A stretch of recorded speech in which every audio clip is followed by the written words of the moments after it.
And remember what he said? Why are you so slow to believe all that the prophets have written? Ought not the Messiah to have suffered these things and entered into his glory? And then beginning at Moses and the prophets, he began to expound to them all the things that were written of himself. And when they got to where they were wanting to go, he acted like he was going to keep going. I love that. I'll see you guys later. I want to walk on down the road. No. Stay with us. Stay with us. Okay. So remember, they went into the house. Now, you got to keep in mind, this is the day of the resurrection. And so they're about to break bread. So what kind of bread are they going to break? Unleavened bread. They had no idea who this stranger was until he took that matzah and until he broke that bread and blessed it. And then their eyes were open and they said, did our hearts not burn within us as he spoke?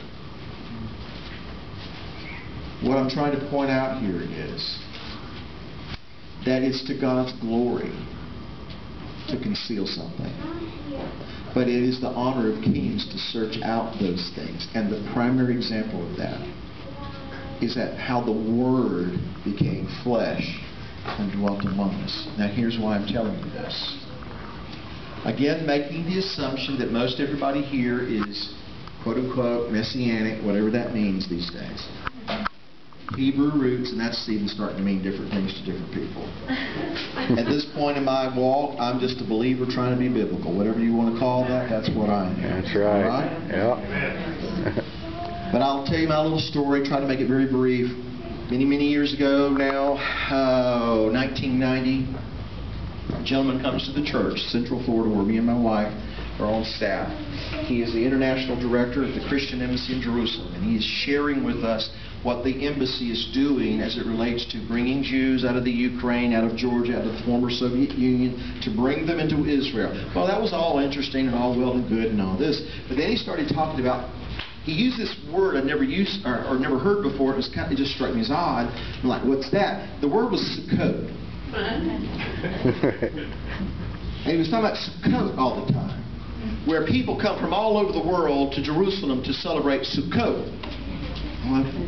What's that? Because you have to understand, I was raised Pentecostal, South Georgia. I was raised on grits, collard greens, and sweet tea, right? I grew up in the Pentecostal church.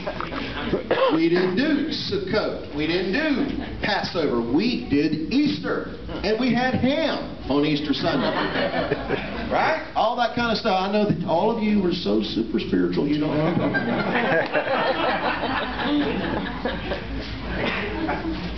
Well, he started talking about all of these things, and so to make a very long story short, he ends up coming to me and asked me, he was from South Africa.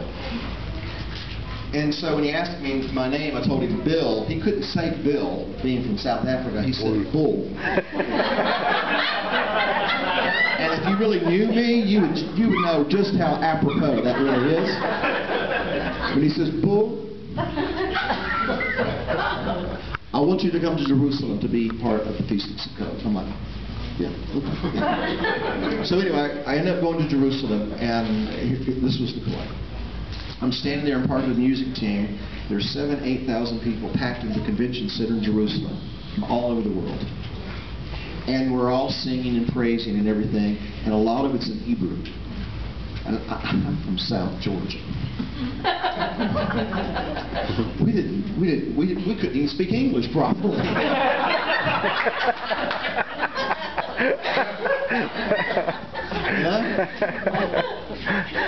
Y'all know what I'm saying? So at one point there was this young lady. Her name is Elisheva Shomron.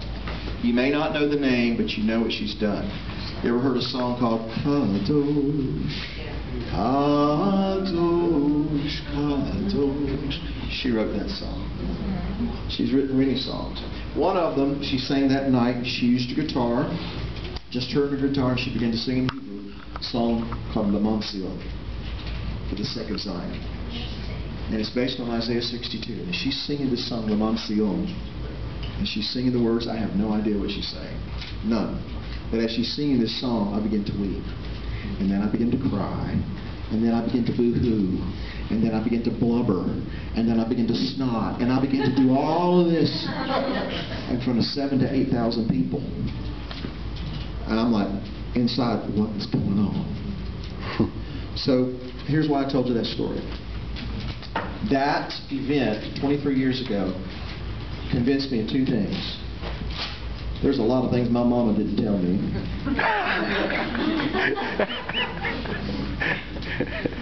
And two, I wanted to go back home. I wanted to learn Hebrew. I didn't want to learn Hebrew to be able to speak Hebrew. I had no intention at that time of learning Hebrew in order to study the Bible. The only thing I wanted to know is, how can I sing that song? So I got back home, told my wife all of these things, and so we began the process of learning about the feast days.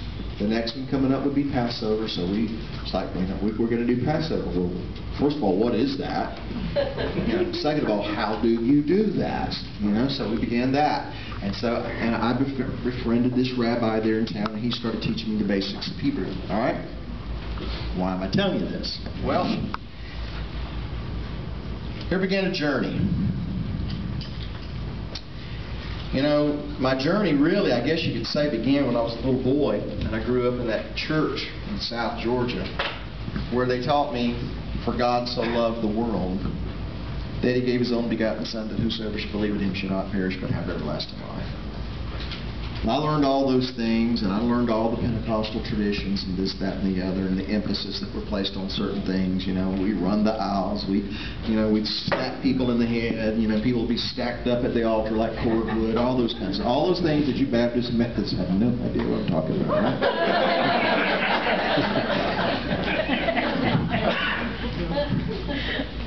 That's how I grew up. That's kind of the way I thought. So that's where my journey began. But now, I'm like, wow, there's some missing pieces here.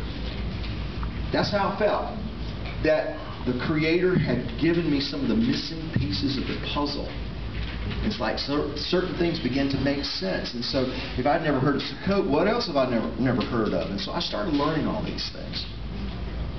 And being in this Pentecostal church in Central Florida, my wife and I, as we began to do these things, we got really excited. We were very zealous for these things. We wanted everybody to share in our joy.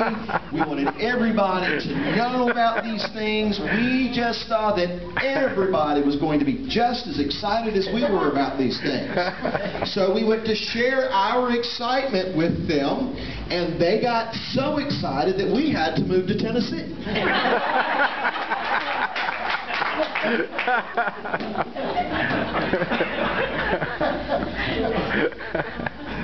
So that was about the point that I got angry.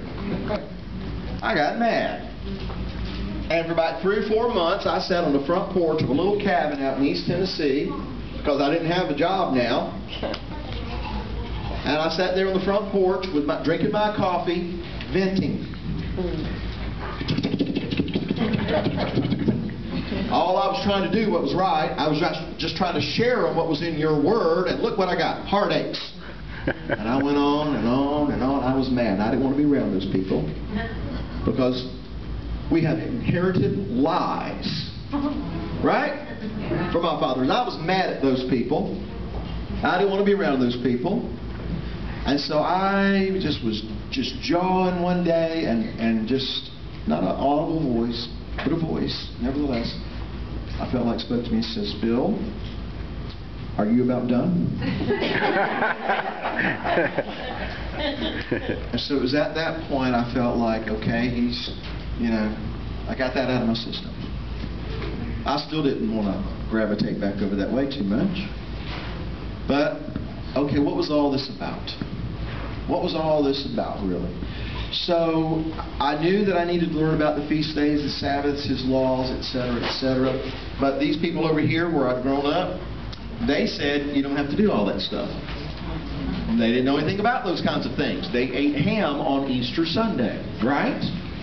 So I got to notice, and there was a group over here, that they did know about the Sabbaths and the feast days and the dietary laws. And so I thought, well, I'll just come over here and I'll talk to these people over here. So I started talking about these things, and they're answering all these questions for me. You know, Sabbath, feast days, and how do I keep Passover? And they're sharing all these things with me. So I started reading all their stuff, reading all their commentaries, reading all their books, hearing all their concepts, their opinions, this, that, and the other. And before you know it, I was so fascinated with this group over here, I wanted to be just like them. Then one day I realized something. There was a problem. Not only was there a problem over here, there's a problem over here too. And here is the most important thing I learned from these people over here. They don't believe Yeshua is the Messiah. That's a problem. Now, have I learned things from this group of people over here? I absolutely have. Am I learning things from these people over here? I sure am. And I'll probably continue to learn things from these people over here. But you know what? It must be filtered through this. They don't believe Yeshua is the Messiah. Amen. Now back over here, these people over here, did I learn things from them? I sure did. Most important thing I'll ever learn in my life. For God so loved the world. That's the most important thing I will ever learn in my life. I learned from these people over here. And I learned other things. And guess what? Still learning. And will continue to learn. But you know what? Everything I'm learning from this side over here must be filtered through this. They don't believe that I'm supposed to keep the commandments of the God of Israel. That's right, Bill. So I've come to this conclusion, folks. I don't disdain, I don't castigate, I don't hate, I don't despise these people over here because they are my brethren. But everything they say, I got to filter through this fact. They teach I don't keep the commandments of God. And I know that's not true. All right? These folks over here, I have a lot of respect for. You know, love them. But everything I hear from this side needs to be filtered through. They don't believe Yeshua is Messiah. So at the end of the day, guess what? I'm not supposed to emulate those people. That's right. I'm not supposed to emulate these people over here.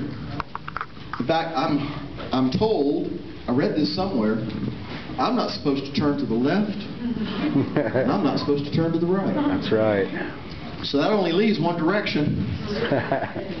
What did Yeshua say? If you're going to follow me, take up your cross, or if you prefer your execution stake, or if you prefer your tree, whatever word works for you, pick it up and say, what did he say? Follow me. There's only one I'm supposed to